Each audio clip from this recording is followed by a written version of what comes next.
তিস্তার পানি বাংলাদেশের মানুষের অধিকার বললেন তারেক রহমান। ক্ষমতায় গেলে মহাপরিকল্পনা বাস্তবায়নের ঘোষণা।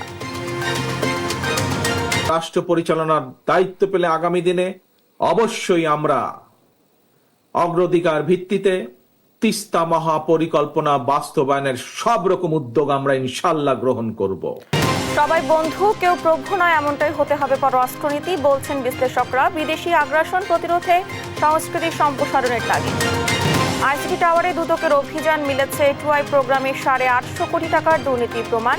জয় পলেক সহ 14 জনের যোগসাজশ।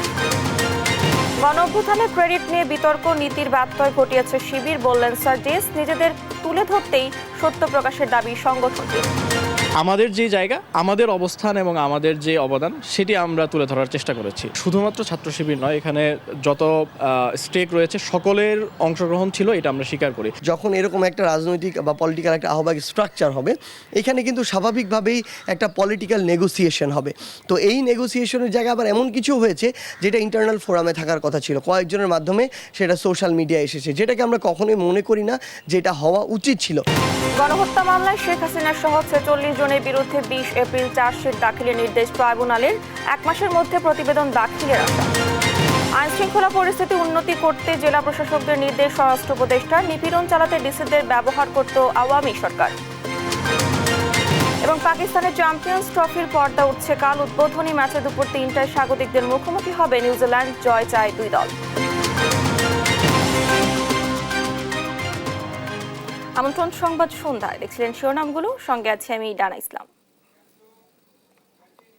এবার যাচ্ছি বিস্তারিত সংবাদে। তিস্তা সহ অভিন্ন 54টি নদীর পানি নিয়ে ভারত বাংলাদেশের মানুষের সঙ্গে অপ্রতিবেশী সুলভ আচরণ করে চলেছে বলে অভিযোগ করেছেন বিএনপির ভারপ্রাপ্ত চেয়ারম্যান তারেক রহমান। ক্ষমতায় গেলে তিস্তা মহাপরিকল্পনা বাস্তবায়নের প্রতিশ্রুতিও দেন তিনি। দেশের স্বার্থ রক্ষায় পররাষ্ট্রনীতিতে পরিবর্তন প্রয়োজন উল্লেখ করে তারেক রহমান বলেন, দেশে বিশৃঙ্খলা এড়াতে নির্বাচনের রোডম্যাপ চায় বিএনপি। বিস্তারিত সাইফুল রিপনের প্রতিবেদনে। তিস্তা নদী রক্ষা আন্দোলনের 2 দিনের কর্মসূচির সমাপনী অনুষ্ঠানে প্রধান অতিথি হিসেবে ভার্চুয়ালি বক্তব্য রাখেন বিএনপির ভারপ্রাপ্ত চেয়ারম্যান তারেক রহমান। ভারতের সঙ্গে বাংলাদেশে 54টি যে অভিন্ন নদী, এই নদীর পানির ন্যায্য হিস্সা প্রাপ্তি এটা কোনো কারো করুণার বিষয় নয়। এটা আন্তর্জাতিক আইন অনুযায়ী এটি বাংলাদেশের প্রাপ্য। তিস্তা নদী রক্ষার আন্দোলন তিস্তা মহাপরিকল্পনা বাস্তবায়নকে ত্বরান্বিত করবে বলে মন্তব্য করেন তারেক রহমান। পানি বন্টন নিয়ে আমাদের প্রতিবেশী দেশ বাংলাদেশের মানুষের সাথে অপ্রতিবেশীমূলক আচরণ করেই চলেছে। জনগণের সমর্থনে আল্লাহর রহমতে রাষ্ট্র পরিচালনার দায়িত্ব পেলে আগামী দিনে অবশ্যই আমরা অগ্রাধিকার ভিত্তিতে তিস্তা মহাপরিকল্পনা বাস্তবায়নের সব রকম উদ্যোগ আমরা ইনশাল্লাহ গ্রহণ করব। দেশের স্বার্থ না দেখে পলাতক স্বৈরাচার একতরফাভাবে ভারতকে সুবিধা দিয়ে গেছে দাবি করে তিনি বলেন, দেশটির সঙ্গে করা অসম সব চুক্তি পুনর্বিবেচনা করতে হবে। পলাতক স্বৈরাচারকে আশ্রয় দেওয়া ছাড়া ভারত কি বাংলাদেশকে আর কিছু দিয়েছে? কিচ্ছু দেয় নাই। জোর করে অবৈধভাবে ক্ষমতা দখল করে রাখতে গিয়ে নিজেকে সে তাদের সেবা দাসীতে পরিণত করেছিল। দেশের পররাষ্ট্রনীতি নিয়েও নতুন করে ভাবতে হবে বলে মনে করেন তারেক রহমান। বর্তমান বিশ্বে স্থায়ী শত্রু স্থায়ী মিত্র বলে কিছু নেই, বরং একটা দেশের সঙ্গে অপর দেশের সম্পর্ক হবে পারস্পরিক স্বার্থ রক্ষা, ন্যায্যতা এবং প্রয়োজনের ভিত্তিতে। স্বৈরাচার পালিয়ে যাওয়ায় ভোটের মাধ্যমে জনগণের সরকার প্রতিষ্ঠার সুযোগ তৈরি হয়েছে বলেও জানান বিএনপির ভারপ্রাপ্ত চেয়ারম্যান। গণতন্ত্রের পক্ষের শক্তি কিংবা সরকারের কোনো হঠকারী সিদ্ধান্তের কারণে যাতে এই খুনি পলাতক স্বৈরাচার আর তার দোসররা পুনর্বাসনের সুযোগ না পায়, সে ব্যাপারে আমাদের সকলকে সতর্ক থাকতে হবে। সে ব্যাপারে আমাদের সকলকে ঐক্যবদ্ধ থাকতে হবে অতীতের মতন। জাতীয় নির্বাচন নিয়ে এক এক উপদেষ্টা এক এক রকমের বক্তব্য এই খুনি মাফিয়া চক্রের সামনে বিশৃঙ্খলা সৃষ্টির পথ সুগম করে দেয়। এই জন্যই বিএনপি বারবার এই অন্তর্বর্তীকালীন সরকারের প্রতি তাদের কর্ম পরিকল্পনার রোড ম্যাপ ঘোষণা করার আহ্বান জানিয়েছে, প্রতিবার আহ্বান জানিয়েছে। দেশবাসীর ভোটে বিজয়ী হলে তিস্তার পানি সমস্যা সহ সব সংকট সমাধানে বিএনপি কাজ করবে বলে জানান দলটির ভারপ্রাপ্ত চেয়ারম্যান তারেক রহমান। সমাধান করার আমরা সুযোগ পাবো ইনশাল্লাহ। সাইফুল রিপন, দেশ টিভি, ঢাকা। তিস্তা নদী রক্ষা আন্দোলন নিয়ে আরো জানাতে রংপুর থেকে সরাসরি যোগ দিচ্ছেন সহকর্মী রফিকুল ইসলাম। রফিক, তিস্তা বাঁচাও কর্মসূচি নিয়ে কি বলছে তিস্তা পাড়ের মানুষ? আপনি জানেন যে 48 ঘন্টার যে কর্মসূচি চলছে তা আজ মধ্যরাতেই শেষ হয়ে যাবে, অর্থাৎ রাত 2টার পরেই শেষ হয়ে যাবে। এখন কর্মসূচি চলছে সেটি হচ্ছে যে মশাল প্রজ্বলন চলছে, অর্থাৎ সকালে যেটি কর্মসূচি ছিল পদযাত্রা, এরপরেই ছিল হচ্ছে প্লাকার্ড প্রদর্শন। এখন চলছে হচ্ছে এই যে তিস্তা নদী রক্ষা আন্দোলন, সেই নদী রক্ষা আন্দোলনের কর্মসূচি হিসেবে শেষ কর্মসূচি হিসেবে চলছে এখন মশাল প্রজ্বলন। আমরা যুক্ত করছে এখানকার মানুষের কাছে কি প্রত্যাশা। এখন আমরা এখন তিস্তা নদীর আওতায় সবাই, বুঝছেন, সবাই আমরা আন্দোলন করতেছি এবং তিস্তা নদীর পানি যে চুক্তিটা, সেই চুক্তিটা যাতে বাস্তবায়ন হয় এটাই আমরা চাচ্ছি। তাই আমাদের নেতা অধ্যক্ষ আসাদুল হামিদ বুলু মহোদয় তিনি মশাল মিছিল দিয়েছেন যাতে তিস্তার বাস্তবায়ন হয়, যে কারণে আমরা মশাল মিছিল করেছি। আমরা দেখছিলাম যে এই যে 2 দিনের কর্মসূচি, এই দিনের কর্মসূচি আজ বিকেল 5টায় বিএনপির ভারপ্রাপ্ত চেয়ারম্যান তারেক রহমান যোগ দিয়েছেন। তার দেওয়ার পরেই যে এখানকার যে সাধারণ মানুষ এবং একই সঙ্গে বিএনপির যে নেতাকর্মী তারাও কিন্তু অংশ নিয়েছেন। এই যে মানুষজনের অংশ নেওয়া মানুষজনের এখন দাবি হচ্ছে যে অবিলম্বেই তিস্তা মহাপরিকল্পনা বাস্তবায়ন এবং তিস্তার যে ন্যায্য হিস্সা সেটি দ্রুত যেন। ধন্যবাদ আপনাকে। রংপুর থেকে যুক্ত ছিলেন আমাদের সহকর্মী। চলবে না আধিপত্য, বিদেশের সবাই বন্ধু, কেউ প্রভু নয়, এমনটাই হতে হবে পররাষ্ট্রনীতি। কিন্তু গেল 15 বছরের পররাষ্ট্রনীতি ছিল নতজানু। ক্ষমতায় থাকার জন্য যা যা দরকার তাই করেছিলেন শেখ হাসিনা। মঙ্গলবার জাতীয় নাগরিক কমিটি আয়োজিত গণ অভ্যুত্থান উত্তর বাংলাদেশের পররাষ্ট্রনীতি নতুন দিগন্তের সন্ধান শীর্ষক আলোচনা সভায় এসব কথা বলেন বক্তারা। বিদেশি আগ্রাসন প্রতিরোধে ভূমি সম্প্রসারণ সম্ভব না হলেও সংস্কৃতি সম্প্রসারণ নীতি গ্রহণের আহ্বান জানান সংগঠনের মুখ্য সংগঠক সার্জিস আলম। বিস্তারিত হাসান মাহমুদের রিপোর্টে। আসলে সবসময় রাজধানী ইস্কাটনের বিস অডিটোরিয়ামে দিনব্যাপী জাতীয় সংলাপের আয়োজন করেন জাতীয় নাগরিক কমিটি। গণ অভ্যুত্থান পরবর্তী পররাষ্ট্রনীতি নতুন দিগন্তের সন্ধান শীর্ষক আলোচনায় অংশ নেন দেশের প্রথিতযশা শিক্ষক, রাজনীতিক ও বিশ্লেষকরা। দক্ষিণ পূর্ব এশিয়া সুবিধাজনক অবস্থায় থাকলেও তা কাজে লাগাতে পারেনি বিগত সরকারগুলো। তবে জিয়াউর রহমানের পররাষ্ট্রনীতি দেশের অনুকূলে ছিল বলে মত দেন বক্তারা। আমরা কোনো একটা দেশ থেকে আবারও নতুন কোনো মিলিটারি হার্ডওয়্যার কিনি আমাদের পছন্দ মতো, দে ডোন্ট লাইক দিস। আমরা টার্কি থেকে বাইরাক্তার ড্রোন কিনেছি, আমরা বর্ডারে সার্ভেলেন্স করবো তো, আমি তো ওটা বসিয়ে রাখার জন্য করি নাই। এটার বিরুদ্ধে সমালোচনা আছে। ডিগনিফাইড ওয়েতে ট্রিট করবো, যেন ইন্টারন্যাশনাল যে রুলস এন্ড রেগুলেশনস রয়েছে সেগুলো ফলো করা হয়, সেটা রেসিপ্রোকাল হয়, সেটা উইন উইন হয়। যদি তাই হয় তাহলে অবশ্যই বাংলাদেশের আমরা যে সমস্যাগুলো গত 16 বছরে দেখেছি সেটা থাকবে না। ওআইসির সদস্য হয়েছিল, আমি তো ওআইসির ওখানে মেম্বার হয়েছিলেন ওদের কমিটিতে, চীনের সঙ্গে সম্পর্ক করেছিলেন, তাই না? নিউলিবারাল পলিসি কে এনেছিলেন বাংলাদেশে? আজকের গার্মেন্ট ইন্ডাস্ট্রি কিসের উপর দাঁড়িয়ে আছে? বক্তারা বলেন, গেল 15 বছর আওয়ামী লীগ সরকার নতজানু পররাষ্ট্রনীতি প্রতিষ্ঠা করেছিল, ক্ষমতায় টিকে থাকতে দেশকে দাসে পরিণত করেছিল। সাউথ তালপট্টি কই, সেই জিয়াউর রহমানের সেই গর্বের সাউথ তালপট্টি, সেটা ভারতের দখলে, আর সেটার ইম্পর্টেন্স কে? এটা ছোট্ট একটা টাইনি মাড ফ্ল্যাট না। জেনারেশনাল শিফটিং যেটা হয়েছে, আমরা যদি এককভাবে কাজ না করতে পারি এই জেনারেশনকে নিয়ে, তাহলে হয়তো বা ভবিষ্যতে আমাদের সামনে একটা খুব দুর্দশা পরিস্থিতি অপেক্ষা করবে। দ্বিতীয় অধিবেশনে বক্তারা বলেন, গেল 53 বছরে শুধু পররাষ্ট্রনীতি নয়, প্রজাতন্ত্র হয়ে উঠতে ব্যর্থ হয়েছে রাজনৈতিক দলগুলো। শত্রু এবং স্বার্থ দুটি বিষয়ে গুরুত্ব দিয়েই পররাষ্ট্রনীতি নিতে হবে। আমার ল্যান্ড এবং আমার রিসোর্সের যে স্ট্রেংথকে ক্যারি ফরওয়ার্ড করে এমন একটা আইপিএস পলিসি ফ্রেমওয়ার্ক আমরা দেখি নাই।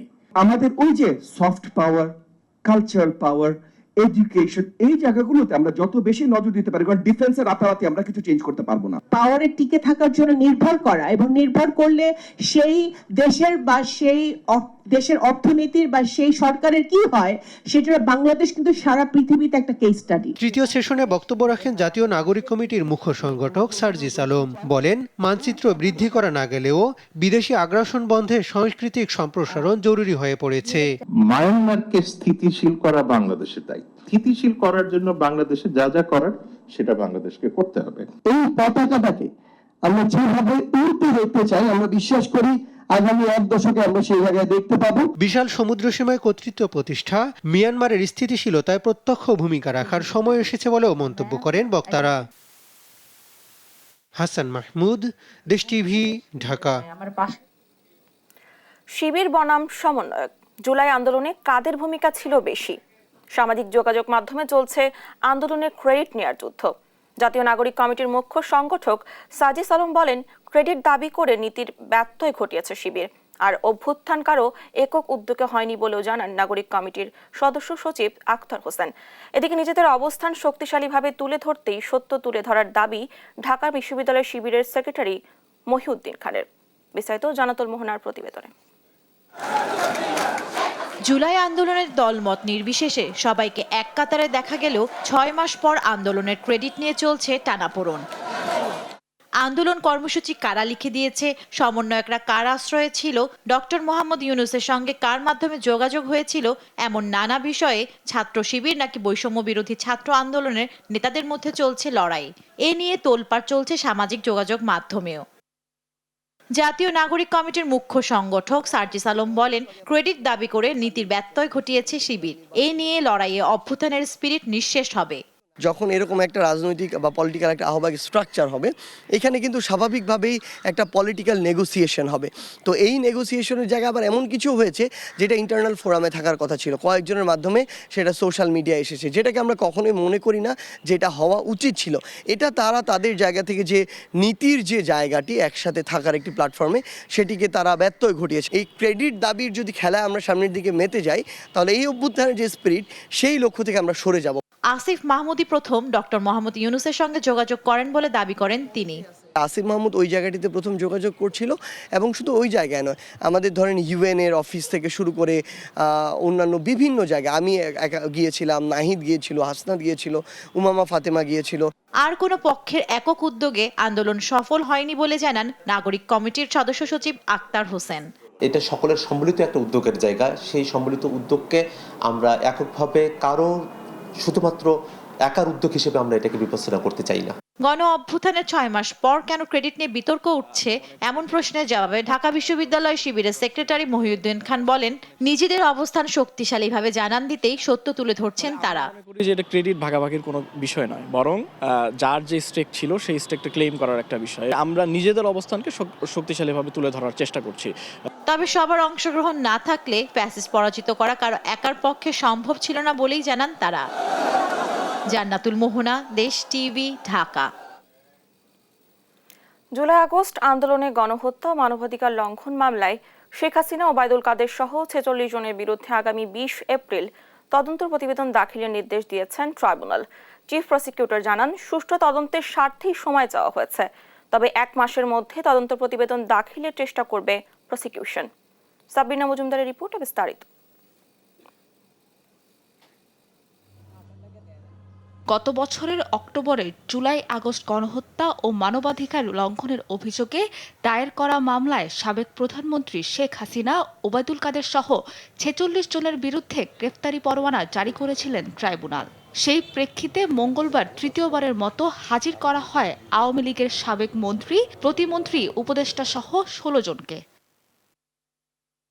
প্রথমে ট্রাইব্যুনালে পা রাখেন শেখ হাসিনার উপদেষ্টা সালমান এফ রহমান। তারপর একে একে প্রিজন ভ্যান থেকে নামেন শাহজাহান খান, ইনু, মেনন, পলক। এরপর আসেন কামাল আহমেদ মজুমদার, আমু, কামরুল, ফারুক খান, আনিসুল হক, সাবেক বিচারপতি মানিক ও দীপুমণি। এরপর শুরু হয় শুনানিতে চিফ প্রসিকিউটর আদালতকে জানান জাতিসংঘের প্রতিবেদন তৈরিতে যেসব তথ্য উপাত্ত সংগৃহীত হয়েছে সেগুলো জোগাড় করে সংযুক্ত করা হবে তদন্ত প্রতিবেদনে। এ সময় আদালত তাড়াহুড়া করতে গিয়ে তদন্ত প্রক্রিয়া বাধাগ্রস্ত না করার নির্দেশনা দেন। পরে 20 এপ্রিল প্রতিবেদন দাখিলের নির্দেশ দেন। সেই সঙ্গে একদিনে এই মামলার আরেক আসামি সোলাইমান সেলিমকে ট্রাইব্যুনালে হাজিরের নির্দেশনা দেন। যাদের বাংলাদেশের কারো পক্ষে কোনো পলিটিক্যাল বায়াসের কোনো কারণ নেই, তারা যেহেতু গণহত্যার ব্যাপারে সুস্পষ্ট একটা রিপোর্ট দিয়েছে, এইটা আমাদের মামলা প্রমাণের জন্য একটা বড় এভিডেন্স হিসেবে কাজ করবে। এই কারণে আমরা 2 মাসের সময় চেয়েছিলাম। আদালত আগামী 20 এপ্রিল এই পরবর্তী তারিখ নির্ধারণ করেছেন। এই সময়ের মধ্যে তদন্ত রিপোর্ট যাতে পাওয়া যায় সেটার ব্যাপারে বলেছেন। আমরা বলেছি যে আশা করছি আমরা এর আগেই তদন্ত রিপোর্ট দাখিল করতে পারবো। আদালত যেটা বলেছেন যে তাড়াহুড়া করতে গিয়ে তদন্ত রিপোর্ট যাতে কোনো ত্রুটিপূর্ণ না হয় সেই ব্যাপারেও খেয়াল রাখবেন। এ সময় তদন্ত কাজে জাতিসংঘের রিপোর্টকে এভিডেন্স হিসেবে ব্যবহারের কথা জানান চিফ প্রসিকিউটর। এবং আমরা জাতিসংঘের কাছে চেয়েছি যে তারা যে সমস্ত ম্যাটেরিয়ালের উপর ভিত্তি করে এই প্রতিবেদন তৈরি করেছেন সেগুলো পাওয়ার ব্যাপারে আমরা তাদেরকে রিকোয়েস্ট জানিয়েছি। সেগুলো আমরা সংগ্রহের একটা প্রক্রিয়ার মধ্যে আছি। যতটুকু পাওয়া যাবে সেটাকে আমরা তদন্ত রিপোর্টের সাথে সংযুক্ত করব। আসামিরা যে কোনো সময় জামিন আবেদন করলে প্রসিকিউশন এর ঘোর বিরোধিতা করবে বলে জানান চিফ প্রসিকিউটর। সাবরিনা মজুমদার, দেশ টিভি, ঢাকা। তথ্য প্রযুক্তি মন্ত্রণালয়ের আওতাধীন ডিজিটাল সেবা প্ল্যাটফর্ম A2I প্রোগ্রামে প্রায় 850 কোটি টাকার দুর্নীতি প্রমাণ পেয়েছে দুদক। মঙ্গলবার আগারগাঁও আইসিটি টাওয়ারে দুদকের অভিযানে উঠে আসে এই চিত্র। এদিকে 13 কোটি টাকার অবৈধ সম্পদ অর্জন ও 217 কোটি টাকার সন্দেহজনক লেনদেনের অভিযোগে যশোর 4 আসনের সাবেক এমপি রণজিতের বিরুদ্ধে 4টি মামলা করেছে দুদক। বিস্তারিত ফজলে আদিত্যর প্রতিবেদনে। তথ্য ও যোগাযোগ প্রযুক্তি বিভাগের প্রকল্প এসপার্ট টু ইনোভেট A2I এর উদ্দেশ্য ছিল নাগরিক কেন্দ্রিক উদ্ভাবন ও জবাবদিহিতার মধ্যে দেশের SDG অর্জনকে দ্রুততর করা, কিন্তু হয়েছে তার উল্টো। প্রকল্পটির মেয়াদ ছিল 2020 সালের জানুয়ারি থেকে 2025 সালের ডিসেম্বর পর্যন্ত। অভিযোগ রয়েছে পতিত সরকার আমলে আইসিটি উপদেষ্টা জয় ও সাবেক তথ্য প্রযুক্তি প্রতিমন্ত্রী পলক সহ প্রকল্প সংশ্লিষ্ট 14 কর্মকর্তার যোগসাজশে রাষ্ট্রের শত শত কোটি টাকা আত্মসাৎ হয়েছে। এমন অভিযোগে মঙ্গলবার সকালে আইসিটি ভবনের 13 তলায় A2I প্রকল্পের অফিসে অভিযান চালায় দুর্নীতি দমন কমিশন। এই সময় A2I প্রকল্পের 855 কোটি টাকার দুর্নীতির অনিয়মের প্রমাণ পেয়েছে দুদক। একপে নামক একটা প্ল্যাটফর্ম আছে, সেই প্ল্যাটফর্মে একটু লিগ্যাল ইস্যু নিয়ে এখানে বাংলাদেশ ব্যাংকের অনুমোদনের একটা ব্যাপার আছে, সেই অনুমোদনটা এখন পর্যন্ত আমরা পাইনি।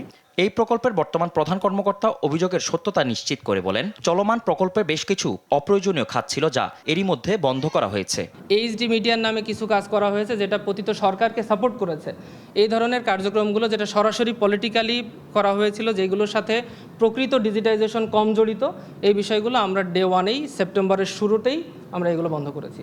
এই দিন দুদকের প্রধান কার্যালয়ে সংস্থাটির মহাপরিচালক আক্তার হোসেন জানান, 13 কোটি টাকার অবৈধ সম্পদ অর্জন ও 217 কোটি টাকার সন্দেহজনক লেনদেনের অভিযোগে যশোর 4 আসনের সাবেক এমপি রঞ্জিত কুমারের বিরুদ্ধে পৃথক 4টি মামলা করা হয়েছে।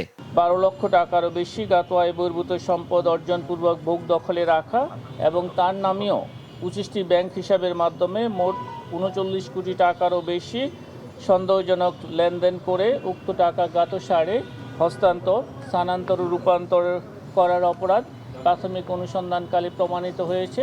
রঞ্জিত কুমার রায় ও তার পরিবারের সদস্যদের যোগসাজশে ক্ষমতার অপব্যবহার করে এসব সম্পদ ভোগ দখল ও অর্থ আত্মসাৎ করেছে বলে জানানো হয় সংবাদ সম্মেলনে। ফাসিস্ট সরকার মাঠ পর্যায়ে নানা অপকর্মে জেলা প্রশাসকদের ব্যবহার করেছিল বলে মন্তব্য করেছেন আইন উপদেষ্টা আসিফ নজরুল। বলেন, সংবিধান অনুযায়ী জনগণের সেবাই মুখ্য বিষয় হওয়া উচিত। মঙ্গলবার জেলা প্রশাসক সম্মেলনে নিজ অধিবেশন শেষে এসব কথা বলেন তিনি। অনুষ্ঠানে স্বরাষ্ট্র উপদেষ্টা বলেন, যতদিন ডেভিল থাকবে ততদিন অভিযান চলবে। সীমান্তে বিজিবির সদস্য বাড়ানোর প্রয়োজন বলেও মত দেন তিনি। কায়েস রাহাতের প্রতিবেদন জানাচ্ছেন নাফিয়া ফারজানা।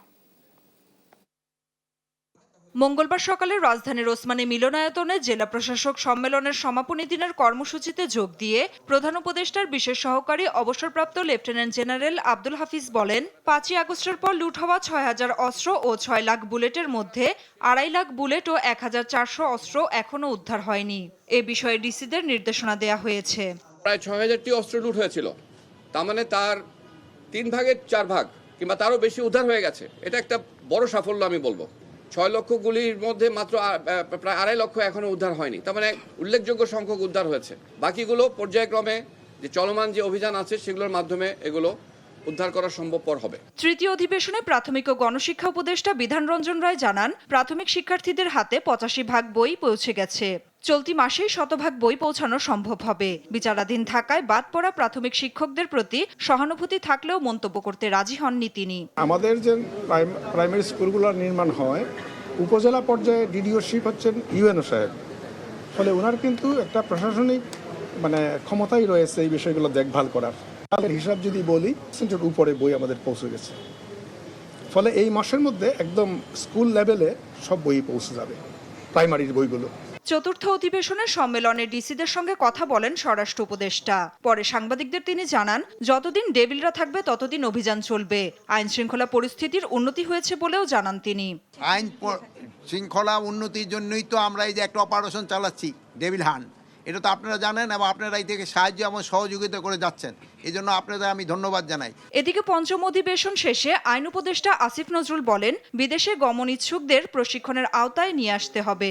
এ ব্যাপারে প্রশিক্ষণপ্রাপ্ত ও প্রত্যাশীদের তথ্য ভান্ডার তৈরির নির্দেশনা দেন ডিসিদের। ভবিষ্যতে বাংলাদেশে যেই দলই ক্ষমতায় আসুক, কোনোদিন যেন আমাদের যে প্রশাসন ক্যাডারে যে অসীম আমাদের সম্ভাবনা শক্তি রয়েছে, এটা যেন জনগণকে নিপীড়নের কাজে না লাগিয়ে আমাদের সংবিধানে যেভাবে বলা আছে জনগণের সেবা করার কাজ যেন লাগায়, এটাই হচ্ছে আমার প্রত্যাশা থাকে। এ সময় ফ্যাসিস্ট আমলে ডিসিদের অপকর্মে ব্যবহার করা হয়েছিল বলেও মন্তব্য করেন তিনি। জনগণের সেবক হওয়ার জন্য ডিসিদের পরামর্শ দেন আইন উপদেষ্টা। ব্যবহার করা হয়েছিল। নাফিয়া ফারজানা, দেশ টিভি, ঢাকা। এবার থাকছে আন্তর্জাতিক প্রসঙ্গ। ইউক্রেনে যুদ্ধ বন্ধে সৌদি আরবে শুরু হয়েছে যুক্তরাষ্ট্র ও রাশিয়ার বৈঠক। মঙ্গলবার রাজধানী রিয়াদে এই বৈঠকে রাশিয়ার হয়ে প্রতিনিধিত্ব করছেন পররাষ্ট্রমন্ত্রী সের্গেই লাভরভ ও যুক্তরাষ্ট্রের মার্কিন পররাষ্ট্রমন্ত্রী মার্কো রুবিও। তবে আমন্ত্রণ না জানানোয় অংশ নেয়নি ইউক্রেন ও তার মিত্র ইউরোপীয় ইউনিয়ন। যুক্তরাষ্ট্রের দাবি, প্রায় 3 বছর চলা যুদ্ধ বন্ধের বিষয়টি গুরুত্ব সহকারে দেখছে মস্কো। এদিকে আলোচনার মাঝেই কিয়েভে ড্রোন হামলা চালায় রুশ বাহিনী। ইউক্রেনের দাবি, শতাধিক ড্রোন তারা ভূপাতিত করতে সক্ষম হয়। হামলায় 1 জন নিহত হন। যুদ্ধবিরতির শর্ত অনুযায়ী লেবাননের দক্ষিণাঞ্চল থেকে সব সেনা প্রত্যাহারের কথা থাকলেও কথা রাখছে না ইসরায়েলি বাহিনী। 5টি কৌশলগত জায়গায় এখনও রয়ে গেছে সেনা। এদিকে শেষ মুহূর্তেও বিমান হামলা চালায় ইসরায়েল। এ নিয়ে তেল আবিবকে সতর্ক করলেন হিজবুল্লাহ প্রধান নাইম কাশেম। রাহান কবির শুভ্র রিপোর্টে দেখুন বিস্তারিত। প্রায় প্রতিদিনই লেবাননে যুদ্ধবিরতি চুক্তি লঙ্ঘন করছে ইসরায়েল। সোমবার রাতেও দক্ষিণাঞ্চলের জেনিনে বোমা হামলা চালায় ইসরায়েলি যুদ্ধবিমান। ওদাইসেতেও 2টি বিস্ফোরণ হলে চারদিকে ছড়িয়ে পড়ে আতঙ্ক। সারা জীবনের সঞ্চয় দিয়ে বাড়িটি বানাই, সেই বাড়িটিও গুড়িয়ে দিয়েছে দখলদাররা। কোনো মূল্য দিয়ে এর ক্ষতিপূরণ সম্ভব না। আমাদের মাথা গোজার আর ঠাঁই নেই। লেবানন ইসরায়েল যুদ্ধবিরতি চুক্তির পর প্রায় 1000 বার যুদ্ধবিরতি লঙ্ঘন করেছে তেল আবিব। এমনকি চুক্তি অনুযায়ী এখনও লেবানন থেকে সব সেনা প্রত্যাহার করেনি নেতানিয়াহু। মঙ্গলবারের মধ্যে লেবাননের দক্ষিণ থেকে সব সেনা সরিয়ে নেওয়ার কথা ছিল ইসরায়েলের। আল জাজিরার প্রতিবেদনে জানা যায়, সীমান্তবর্তী কৌশলগত 5টি জায়গায় এখনও নিয়ন্ত্রণ ধরে রেখেছে সেনারা, যেখান থেকে লেবাননে নজর রাখতে সুবিধা হয় তাদের। এ নিয়ে ইসরায়েলের উদ্দেশ্যে ভিডিও বার্তায় সতর্ক করেন হিজবুল্লাহর প্রধান নাইম কাশেম। মঙ্গলবারের মধ্যে লেবানন থেকে সব ইসরায়েলি সেনা প্রত্যাহার করতে হবে। এই সময় পার হলে দেশটিতে অবস্থানকারী সেনাদের দখলদার বলে গণ্য করে তাদের বিরুদ্ধে প্রয়োজনীয় ব্যবস্থা নেওয়া হবে। চুক্তি মেনে ইসরায়েলি সেনা সরিয়ে নেওয়া হচ্ছে কিনা তা লেবানন সরকারকে নিশ্চিত করতে হবে। তবে মঙ্গলবারের পরও ওই 5টি স্থানে ইসরায়েলি সেনা মোতায়েন থাকবে যুক্তরাষ্ট্রের দেওয়া এমন শর্ত প্রত্যাখ্যান করেন নাইম কাশেম। গেল বছরের 27 নভেম্বর থেকে কার্যকর হওয়া এই যুদ্ধবিরতির অধীনে জাতিসংঘের শান্তিরক্ষীদের পাশাপাশি লেবাননের দক্ষিণে সামরিক বাহিনী মোতায়েন করার কথা ছিল, কিন্তু নিরাপত্তার অজুহাত দেখালে ইসরায়েলকে 18 ফেব্রুয়ারি পর্যন্ত সময় দেয় ওয়াশিংটন। রায়হান কবির শুভ্র, নিউজ ডেস্ক, দেশ টিভি। দেখছেন সংবাদ সন্ধ্যা।